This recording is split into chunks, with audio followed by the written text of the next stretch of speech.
నమస్కారం city news కి స్వాగతం. ముందుగా ముఖ్యాంశాలు.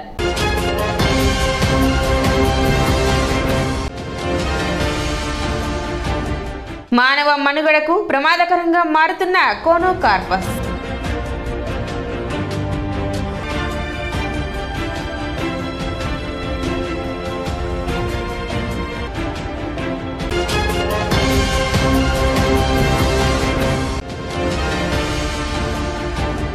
మా న్యాయమైన కోరికలను ఈ ప్రభుత్వం అన్నా నెరవేర్చాలని కోరుతూ నిరసన వ్యక్తం చేసిన Andhra Pradesh anganwadi workers and helpers union.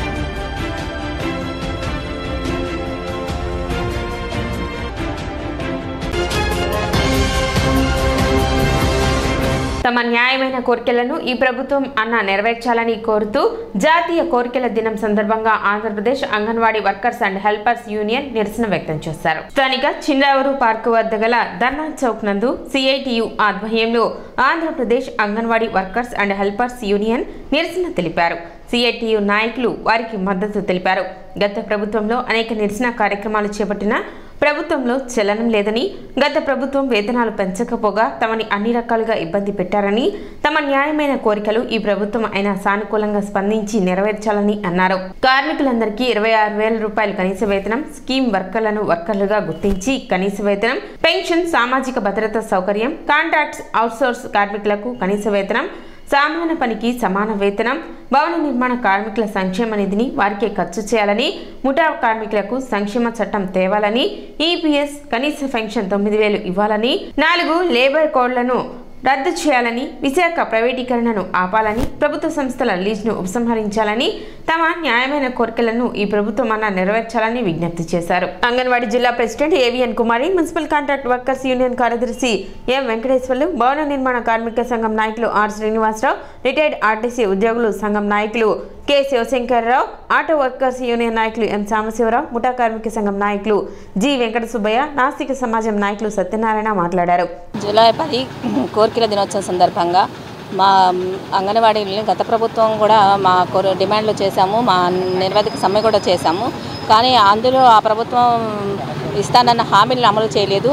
అదే ఈ ప్రభుత్వం అయినా సరే ఆ హామీలను అమలు చేయాలని, మా కోరికలని కనీస వేతనం 26,000 ఇవ్వాలని, అలాగే మాకు రిటైర్మెంట్ బెనిఫిట్ ఇవ్వాలని, అలాగే మినీ వర్కర్లు మెయిన్ వర్కర్లుగా గుర్తించాలని, ఇటువంటి డిమాండ్స్ అన్ని మేము పెట్టున్నాము. వీటన్నిటికీ ఈ ప్రభుత్వమైన మా కోరికలని నెరవేర్చాలని చెప్పి కోరుకుంటున్నాం. కార్యక్రమంలో P Pavani, Shaik Haseena Begum, S Ramadevi, Y Arunakumari, T Radhika, Shaik Hasimon, M Shyamala, N Nagaratna, YMNR Kumari, M Kalamma, V Padmavathi, M Padma, M Nagaraju, V Sudhakar, K Divya, M Mariyamma, B Suryanarayana, D Srinivasarao, M Sujatha, B Vani, Hariprasad, G Kanakalakshmi, Anjibabu తదితరులు పాల్గొన్నారు. సిఐటియు తెనాలి డివిజన్ కార్యదర్శి షేక్ హుసేన్ వలీ వందన సమర్పణ చేశారు. ఈ ధర్నా సందర్భంగా ఈ దేశంలోని 145 కోట్ల ప్రజానీకానికి, ఆ ప్రజలకి ప్రాతినిధ్యం వహిస్తున్నటువంటి రాజకీయ పార్టీలకి, ఆ ప్రజలకి ప్రాతినిధ్యం వహిస్తున్నటువంటి ప్రభుత్వానికి మా కోరికలను చెప్పదలుచుకున్నాం. 1955లో ఇండియన్ లేబర్ కాన్ఫరెన్స్ మొదటి కాన్ఫరెన్స్లోనే ఈ దేశంలోని కార్మిక వర్గానికి కనీస వేతనం ఎంత ఉండాలని నిర్ణయించారు. ఆ కనీస వేతనం ఇవాళ ఉండేటువంటి ధరలని ఆల్ ఇండియా కన్జ్యూమర్ ప్రైస్ ఇండెక్స్ని దృష్టిలో పెట్టుకుంటే 26,000 పైచీలకు ఇవ్వాల్సిన అవసరం ఉంది. ఆ వేతనాన్ని ఇవ్వట్లేదు. ఆ వేతనాన్ని అమలు చేయాలని చెప్పేసి అది మా మొదటి కోరికగా ప్రజానీకానికి తెలియజేస్తున్నాం. 1972లో వచ్చినటువంటి అంగన్వాడీ వ్యవస్థ ఏదైతే ఉందో ఆ వ్యవస్థ ఇప్పటికీ 50 సంవత్సరాలు గడిచినప్పటికీ కూడా వాళ్ళని స్కీమ్ వర్కర్లుగానే అట్టుపెట్టి గౌరవ వేతనంతో, అతి తక్కువ వేతనంతో పనిచేయించుకుంటున్నారు. ఏ సంవత్సరానికి ఆ సంవత్సరం వాళ్ళు చేసేటువంటి బాధ్యతలు పెరుగుతున్నాయి, పనులు ఎక్కువ పెరుగుతున్నాయి, పని భారం పెరుగుతుంది, పని గంటలు కూడా పెరుగుతున్నాయి. అందుకని వాళ్ళని వర్కర్గా గుర్తించండి. పారిశ్రామిక వివాదాల చట్టం 1947లో వర్కర్ నిర్వచనానికి ఏ చట్టాలు అయితే వర్తిస్తాయో ఆ చట్టాలన్నీ వాళ్ళకి వర్తింపజేయాలని చెప్పేసి అడుగుతున్నాం. 30 సంవత్సరాల నుంచి అంతకుముందు ఉండేటువంటి అభివృద్ధికర విధానాలను పక్కన పెట్టి ప్రభుత్వ రంగ సంస్థల్లోనూ ప్రభుత్వ సంస్థల్లోనూ పర్మనెంట్ పోస్టుల్ని తగ్గించుకుంటూ వస్తూ అదే పనిని అవుట్సోర్సింగ్ కాంట్రాక్ట్ పేరుతోటి చేయించుకునే ఒక నూతన ప్రక్రియను ప్రారంభించారు. ఆ ప్రక్రియ ద్వారా వాళ్ళకి కనీస వేతనాలు లేవు, ఇతర సౌకర్యాలు లేవు.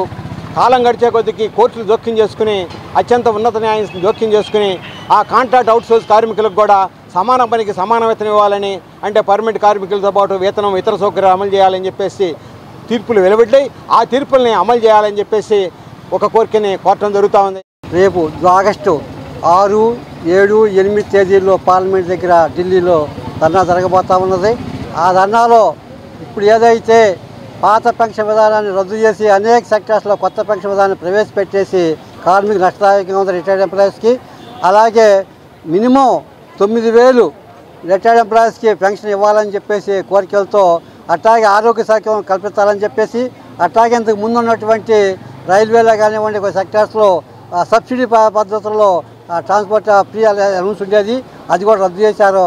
కాబట్టి వీటన్నిటిని కూడా మళ్ళీ ఇవ్వాలని చెప్పేసి కోరుకుంటున్నాం. ఈరోజు కోరికల దినోత్సవం జరుపుకుంటున్నాము. దీంట్లో మా కోరికలు ఏంటంటే ప్రభుత్వం ఎమ్మటే ఇసుకని అందుబాటులోకి తీసుకురావాలని, రాజధాని పరిసర ప్రాంతాల్లో స్థానిక వర్కర్స్ని కార్మికులుగా వర్క్లో పెట్టుకోవాలని, సంక్షేమ బోర్డుని తెరిపించి సంక్షేమ బోర్డు ద్వారాగా కార్మికులకు రావాల్సిన ఫండ్స్ అవన్నీ ఇవ్వాలని మా కోరికలు డిమాండ్ చేస్తాం. రోటరీ కళా పరిషత్ ఈదర రామారావు చారిటబుల్ ట్రస్ట్ ఆధ్వర్యంలో 2 రోజులు రాష్ట్ర స్థాయిలో జరిగిన ప్రథమ ఆహ్వాన నాటికల పోటీలు ముగిశాయి. ఈ పోటీల్లో గుంటూరు అభినయ ఆర్ట్స్ వారి ఇంద్రప్రస్థం నాటిక ఉత్తమ, కరీంనగర్ చైతన్య కళాభారతి స్వప్నం రాల్చిన అమృతం నాటిక ద్వితీయ, Vijayawada new star modern art theatre వారి కపిరాజు నాటికకు తృతీయ ప్రదర్శనల పురస్కారాలు లభించాయి. కపిరాజు నాటికకు ఉత్తమ సహాయ నటుడు, ప్రతినాయకుడు, సంగీతం, ఆహార్యం, లైటింగ్ అవార్డులు దక్కాయి. ఇంద్రప్రస్థం నాటికను ఉత్తమ క్యారెక్టర్ నటుడు, రచన, దర్శకత్వం, రంగాలంకరణ అవార్డులు వరించాయి. అందిన ఆకాశం నాటికకు ఉత్తమ నటుడు, నటి, జ్యూరీ ప్రదర్శన 2 అవార్డులు లభించాయి. నాన్న నేనొచ్చేస్తా నాటికకు ఉత్తమ హాస్య నటుడు, జ్యూరీ ప్రదర్శనకు 1 అవార్డు దక్కింది. ఈ పోటీలకు న్యాయ నిర్ణేతలుగా నుసుము నాగభూషణం, గోపరాజు విజయ్ వ్యవహరించారు. తొలుత ఒంగోలు మాజీ ఎమ్మెల్యే ఈదర హరిబాబు, మహిళా కమిషన్ మాజీ చైర్పర్సన్ నానపనేని రాజకుమారి, పట్టణ రంగస్థల కళాకారుల సంఘం అధ్యక్షురాలు బుర్రా జయలక్ష్మి, రొటేరియన్ దేవయజనం మురళీకృష్ణ, పట్టణ రంగస్థల కళాకారుల సంఘం కార్యనిర్వాహక అధ్యక్షుడు గరికపాటి సుబ్బారావు పోటీల్లో ఉత్తమ ప్రదర్శనకు 15,000, ద్వితీయకు 10,000, తృతీయ ప్రదర్శనకు 8,000 ప్రదర్శించిన ప్రతి నాటికకు 15,000 జ్ఞాపికలు ప్రదానం చేశారు. రోటరీ క్లబ్ వైకుంఠపురం అధ్యక్షులు ఈదర శ్రీనివాసరావు అధ్యక్షత వహించిన ఈ ముగింపు సభలో ఈదర వెంకట పూర్ణచంద్, బత్తుల వెంకటేశ్వరరావు, నల్లూరి వెంకటేశ్వరరావు, ఐనాల మల్లేశ్వరరావు, దావులూరి లక్ష్మీకాంతారావు, నన్నపనేని ముకుందరావు పాల్గొన్నారు.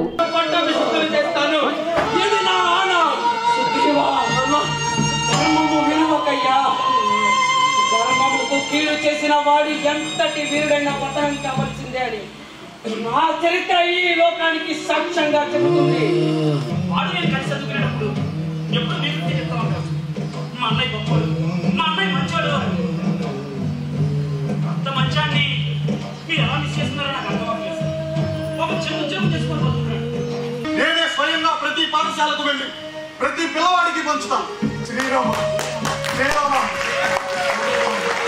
పెద్దలిద్దరూ ఉండి చిన్నవాడైన నన్ను న్యాయ నిర్ణయం చదివే బాధ్యతను అప్పగించినందుకు గురుతులీలిద్దరికీ హృదయపూర్వకంగా ధన్యవాదాలు తెలుపుకుంటూ, వేదిక మీద ఉన్న పెద్దలందరికీ కూడా నమస్సులు తెలుపుకుంటూ కార్యక్రమాన్ని ప్రారంభిస్తున్నాను. ఉత్తమ లైటింగ్ కపిరాజు నాటికకు రత్నబాబు. ప్రైజెస్ తీసుకునే చౌదరి అండ్ బ్యాచ్ మొత్తం ఒక 20 మంది ఉన్నారు. ఇక్కడ పార్టిసిపై చేసిన కళాకారులందరికీ కూడా మనస్ఫూర్తిగా మనం అభినందనలు తెలియజేయాలి. నిన్న ఈరోజు దాదాపు ఒక 4-5 నాటికలు ఆడారు. నేనైతే చివరిగా ఒక నాటిక మాత్రమే చూశాను. వారు ఎంతో కృషి చేసి కొన్ని నెలల పాటు ప్రాక్టీస్ చేసి మెప్పించారు.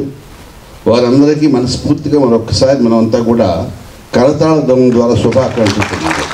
వాళ్ళకి ప్రైజ్ విన్నర్స్ వస్తున్నారు, ఎవరైనా కానీ ప్రైజ్ విన్నర్స్, వారందరికి కూడా నేను ముందుగానే నా శుభాకాంక్షలు తెలియజేస్తూ ఉన్నాను. ఇక తెనాలితోటి నాకున్న సంబంధం ఒక రక్త సంబంధమే. ఐతానగర్ అంతా మా ఈదరవారే. ఈదరవారంతా కూడా మా అమ్మన్ బ్రోల్ నుంచి వచ్చి సెటిల్ అయిన వాళ్ళే. అమ్మన్ బ్రోల్లో ఈదరవాళ్ళు ఎక్కువ, అదేవిధంగా ఇక్కడ తెనాల్లో ఇతర ఇక్కడంతా ఎదరవారే అమన్ రోజు వచ్చి వీరంతా కూడా ఇక్కడ సెటిల్ అయ్యారు. అందుకనే తెనాలతో నాకు ఒక రక్త సంబంధమే ఉన్నది. అందుకే చాలా సందర్భాల్లో ఇక్కడ రావడం జరుగుతూ ఉంది. ఒంగోలు ఎన్టీఆర్ కళా పరిషత్కి ఇక్కడి నుంచి చాలామంది ప్రదర్శనకు వచ్చేవాళ్ళు. అదేవిధంగా నాటికలు కూడా వచ్చి వేసేవాళ్ళు.